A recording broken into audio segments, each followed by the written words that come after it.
প্রিয় দর্শক আসসালামু আলাইকুম। নাজমাস কিচেনে সবাইকে শুভেচ্ছা জানিয়ে শুরু করছি আজকের রেসিপি। আজকে আমি খুবই সহজ এবং মজাদার একটি চিতল পিঠার রেসিপি আপনাদের সাথে শেয়ার করব। আশা করছি এই রেসিপিটি অনেক সহজ লাগবে এবং ভালোও লাগবে। তাহলে চলুন রেসিপিটি শুরু করা যাক। ভিডিওটি না টেনে পুরো ভিডিওটি দেখার অনুরোধ রইল। পিঠা তৈরি করার জন্য প্রথমে আমি একটা মিক্সিং বলে 2 কাপ চালের গুঁড়ি নিয়ে নিচ্ছি। এই চালটা আমার ভিজা চালের গুঁড়ি ছিল। আর এখানে আমি এখন স্বাদমতো লবণ দিয়ে দিচ্ছি।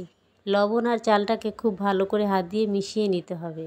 লবণটাকে ভালো করে মিশিয়ে নিয়েছি। এখানে আমি মেজারমেন্ট কাপের 1.5 কাপের মতো কুসুম গরম পানি নিয়েছি। এই পানিটা অল্প করে দিব আর এই ব্যাটারটা মাখতে থাকবো।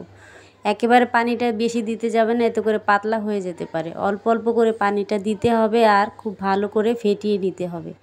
তো দেখেই বুঝতে পারছেন আমি কিভাবে এই কাজটি করছি। যদি কারো বাসায় ব্লেন্ডার থাকে তাহলে ব্লেন্ডারে ব্লেন্ড করে নিলেও এই কাজটি অনেক সহজ হয়ে যাবে। তো এখন আমার হয়ে গেছে, আমি ঢেকে রেস্টে রেখে দিব 1 ঘন্টা। দেখিয়ে দিচ্ছি। তো এরকম একটা ঘনত্ব ব্যাটার হবে, বেশি পাতলাও না আবার বেশি ঘনও না। তো আমি চামচের মাঝখানে একটু দাগ কেটে দেখিয়ে দিচ্ছি। এরকম হলে বুঝবেন ব্যাটারটা তৈরি হয়ে গেছে। আমি ঢেকে 1 ঘন্টার জন্য রেস্টে রেখেছিলাম। এখন আমি নেড়ে চেড়ে নিচ্ছি। আমার কাছে একটু ঘন মনে হয়েছে, তাই আমি আরও একটু কুসুম গরম পানি দিয়ে ব্যাটারটা পাতলা করে নিচ্ছি। তো এইভাবে করে আপনারা যদি ব্যাটারটা তৈরি করেন তাহলে আপনাদের পিঠাগুলো পারফেক্ট হবে। এখন এই পিঠাগুলো আমি ভেজে নিব। কড়াইটা আমি খুব ভালো করে গরম করে একটু তেল মুছে নিয়েছি, এতে করে পিঠাগুলো খুব সহজেই উঠে আসবে। তো একটা ব্যাটার আমি দিয়ে এবার ঢাকনা দিয়ে ঢেকে 3 থেকে 4 মিনিট অপেক্ষা করব।